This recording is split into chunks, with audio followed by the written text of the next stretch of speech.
30 competitors in the NBN 300 Classic Rally, the event began with a different 1 kilometre hill climb timed to the second. Staged on the Newcastle Motor Racing Club's land north of Raymond Terrace, the hill climb was regarded as stage 1 of the 430 kilometre event, but carried its own individual prize money, and that ensured everyone was trying hard. Times just that a little bit too hard. Whoops. Somewhere in there is a control official who is obviously to take up bullfighting. Just needs a little red flag, steps behind. The hill climb was responsible for the event's only protest. The Canberra pair Brian Fisher and Peter Berryman in Adapton managed to go the wrong way on the hill climb loop, coming to a checkpoint from the wrong direction, an error which under normal rally conditions would entail a 25-point penalty. The real surprise of the hill climb section was that backmarker Wayne Medlam in Adapton put up fastest time of the day, beating Sydney Mazda driver Doug Briscoe and local driver Steve Chapman. With nightfall, competitors got down to some serious rally driving, testing 60-kilometre section over Stroud Mountain. Event director Murray Finlay was convinced drivers would enjoy this section, and he was right.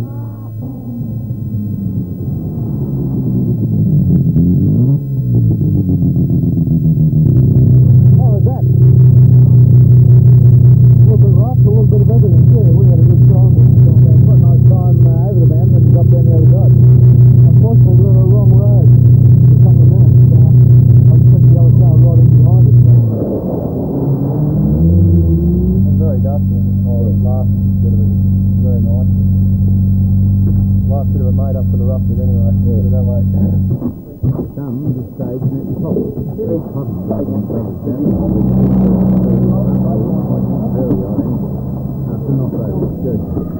Got another one? Race games. That's all right. Place event Hold it there. An operation which requires some subtle work with the pleasure. Take that anyway. The sight and sound of rally cars blasting through the forest at night has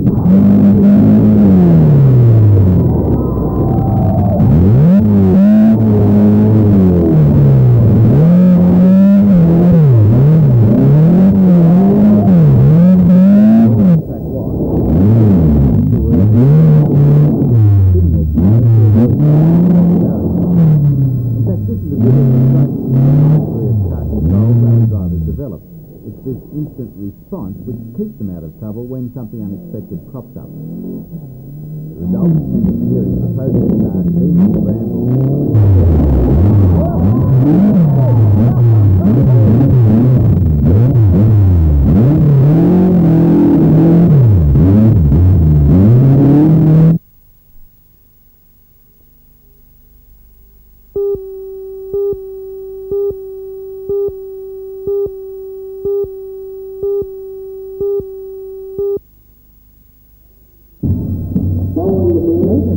Came out to line the main street today to watch a procession as part of the Maitland Festival celebration. There was just about something for everyone, with brass bands and pipe bands providing the marching music. Many of the town's organisations had got together to do a float for the occasion, and the float entered by the Torres community won one of the prizes. In Newcastle, the big rock concert got underway, which tonight will feature one of the last appearances of the Australian group Strait before the band goes separate ways. Although today got off to a bit of a slow start, those that were there were obviously enjoying the band too, really. Organisers took some things for the weather today and are hoping that it will continue for the big night tonight. Meanwhile, the October Fest was officially opened by Strait Poker Mr. Ken Booth today. Following the opening, Mr. Booth introduced the event today, along with those who were enjoying the dancing.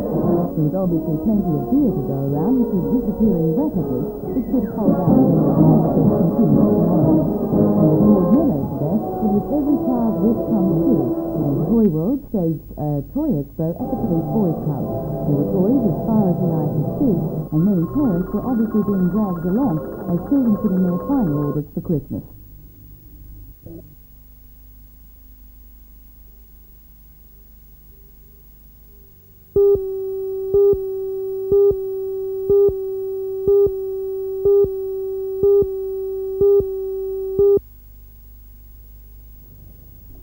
China's rail system employs a staggering 3 million. 10 of those employees are now in Australia on a 12,000-kilometre inspection tour of heavy haulage facilities. The Strait border tour came from China, which is facing a massive task in upgrading its 50,000-kilometre rail network. We would like to see the heavy haulage in Australia.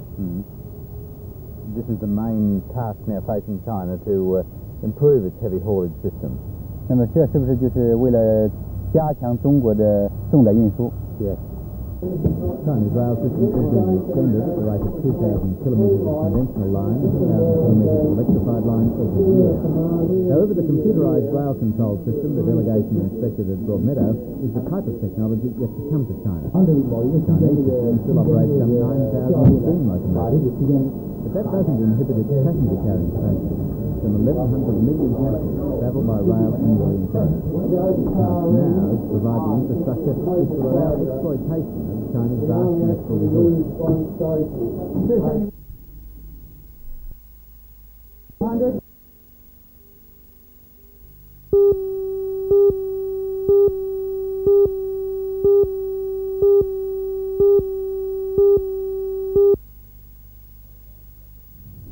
Statewide stop-work meetings by public servants this morning gave a taste of the disruption an all-out strike would cause. Departments affected ranged from agriculture and forestry to the State Dockyard, the Housing Commission and Youth and Community Services. More than 500 public servants filled the Police Boys pub at Broadmeadow, one of 50 meetings around the state linked by landline to the major meeting in Sydney. The Public Service Association is accusing the government of going back on promises to improve their superannuation scheme, instead reducing benefits to members as a cost-cutting measure. The meeting was told that if it wants to overturn the government's decision on superannuation, members might need to take industrial action beyond a one-day strike.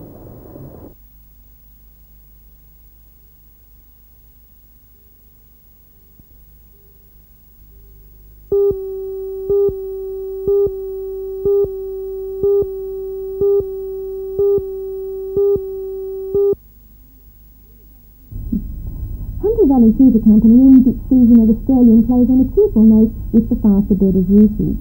Taking a sharp-aimed satiric dig at all sorts of institutions, including the police force, hospitals, the medical profession and motherhood, A Bed of Roses is not your run-of-the-mill bedroom farce, even though the name might imply that, and that makes a welcome change.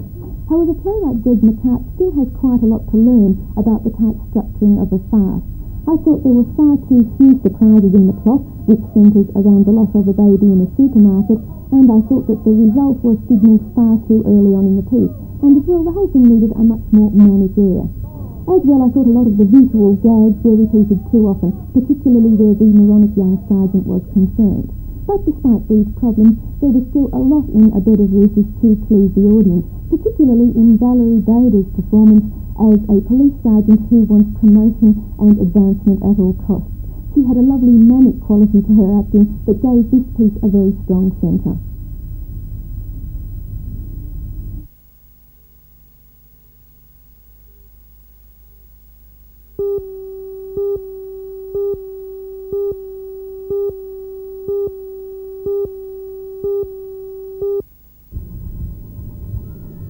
The dragline weighs in at more than 2,000 tonnes and had to be moved from Hull North, where it has been sitting for around 10 years, to the new Parnell pit, a distance of 5 kilometres. The removal started on Friday afternoon and up until today had covered just over half the distance. The huge machines are made in the United States. The station value today for this one is estimated at around $7 million. So that although the site change is a long process, it is necessary. The area that it has been working in has been mined out. It's been mined out to the boundary of Cluta's lease. The company has been granted a new lease in this area that is known as the Parnell pit. There should be coal in this area to last a good 30 years or more. It's a long process though, moving something that size. It is. The dragline moves very slowly. It takes slightly less than 2 metres per step. It's about a 5-kilometre walk. The machine started walking on Friday afternoon, and it's taken us till now, and we're not quite there yet.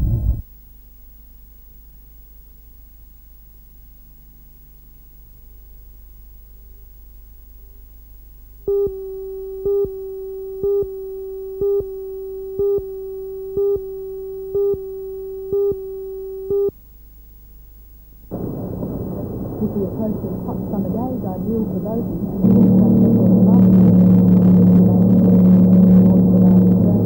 And 500 incidents involving small craft were investigated, the federal government is this year sponsoring a sea safety program.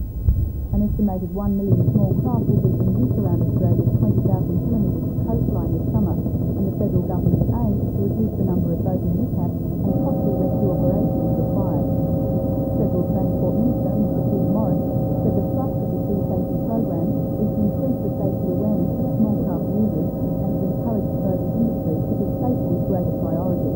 What are the dangers of going to sea in small boats that the public may not be aware of?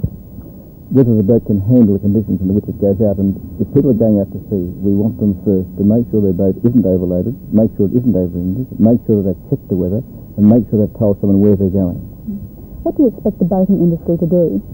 I expect the boating industry to come into this campaign, already some have joined, so that at the point of sale of the boat, they then advise purchasers of the dangers that are involved. Make sure they have a radio with them, make sure they've got proper safety gear on board, make sure the motor is in good condition, and as I said, make sure they use the boat within the specifications set out by the manufacturer of the boat and the manufacturer of the motor.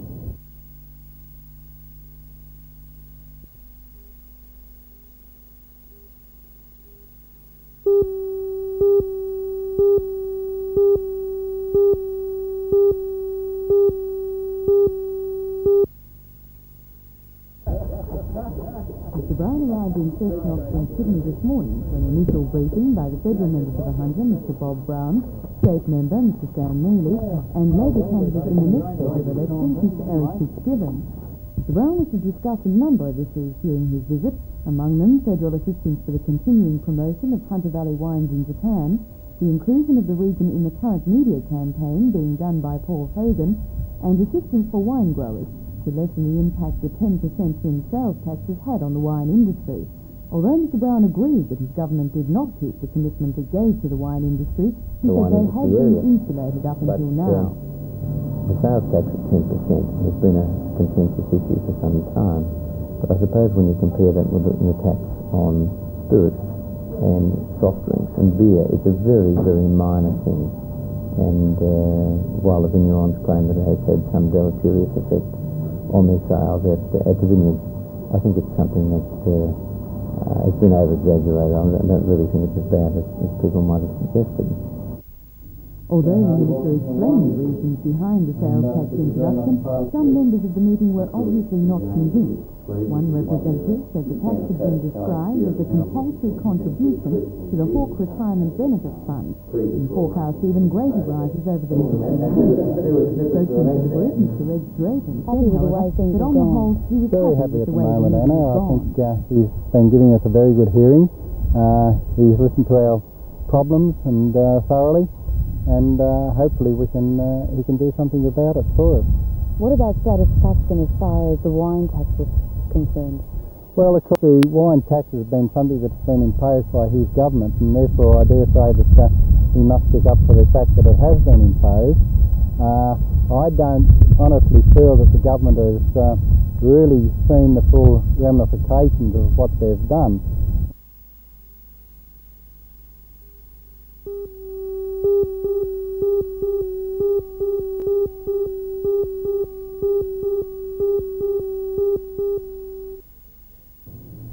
Negotiations had been going on for the last 6 months. However, shop floor delegates who were told of the plan on Monday have apparently rejected the proposed changes to work practices. According to the personnel manager of Tube Makers, Mr. Ian Moore, this places 23 people in immediate threat of retrenchment, with a further 80 or 90 to go by January. In the long term, our ability not to reach that sort of agreement, where we require productivity improvement to stabilise and allow the industry to recover, we will be faced with further impact on employment levels. It would have been known that certain people would have been surplus even if agreement had been reached, is that right? If the agreement had been reached, there would have been surplus because of the changes in shift levels. The aim through that agreement was to protect those people from the threat of retrenchment. So you would have absorbed the people? Yes, we would have. The agreement was called for under the federal government's Steel Industry Assistance Plan.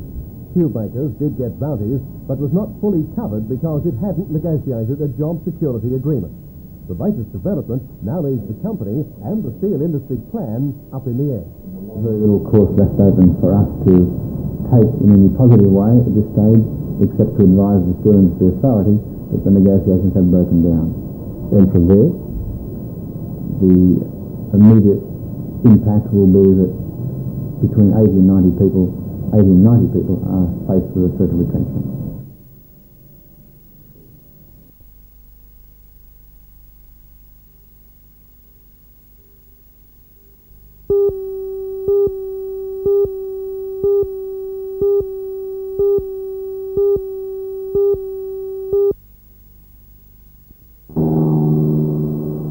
Examples of the problem are the access roads from the freeway to the Central Coast tourist spot. This road to a boat beach is used by a large volume of traffic, including large trucks. Yet it's narrow, windy, with few undertaking opportunities. With no accident, this car became bogged on the side of the road, inappropriately called Scenic Drive. The NRMA says better access means more tourists.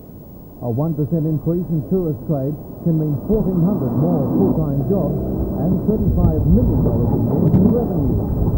Chief Executive of the NRMA, Mr. George James, says the population growth in such areas as the Central Coast and the Hunter has added to the problem. What we've got is a good spine by virtue of the national highways being developed, but when we look at the ribs, which are these roads, they are in poor condition, they're inadequate, and they're not servicing the territory well. How does that affect the tourism potential of this area, do you think? Well, it's a deterrent. After all, about 90% of motorists in New South Wales take their holidays and travel by motor car. Now, if the roads are bad, they are not going to travel on them. So consequently, if the roads in this area are not good, tourists won't come here. What makes the NRMA's members also complain about the Doyleson to Cessnock Road, major access from Sydney to the wine district. The increase in coal truck traffic has accelerated the deterioration of the road edges. Potholes are the norm, not the exception. Mr. James says the motorist is the loser, despite paying more and more fuel taxes. Now, it's difficult to cope with an area like this in terms of funding, and perhaps special arrangements have got to be made.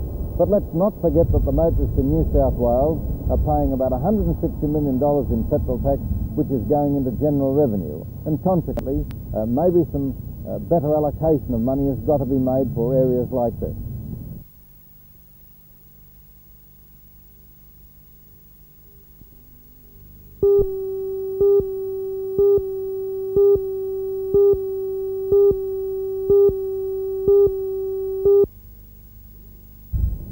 Even an hour after the wind struck, residents in the View Street area of North Head were still shaking their heads in disbelief.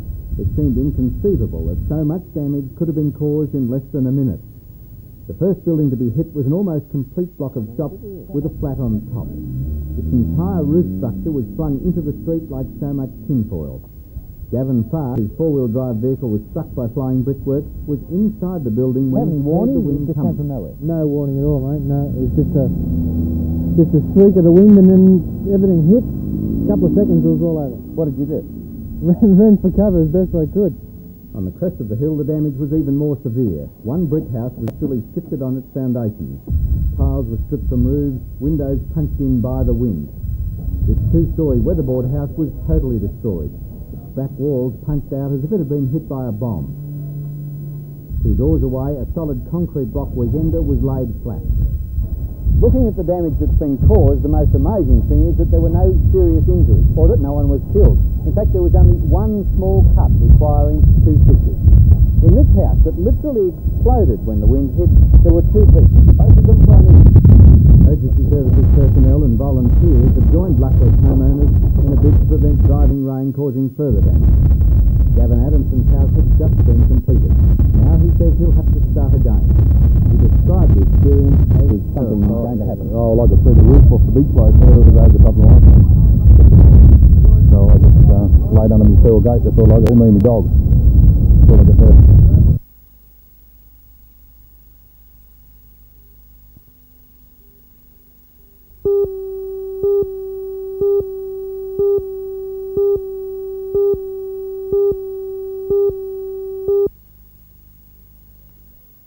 At about 6 a.m, Lake Munmora Power Station was hit by a cyclonic force wind that lasted no more than a minute but did considerable damage. Huge windows along one side of the turbine house were shattered and roofing iron flung around the ground, some of it ending up in power lines. From side the power station, the force of the wind proved too much for power lines, leaving them leaning at a precarious angle. Around the ground, 20 years of careful landscaping was left in tatters, with literally hundreds of trees shattered or completely uprooted. In the Wyong Valley, water is a problem. The swollen Wyong River breaking its banks in a number of places. Several roads have been cut and some farmhouses isolated. In fact, emergency officials are keeping close watch on the river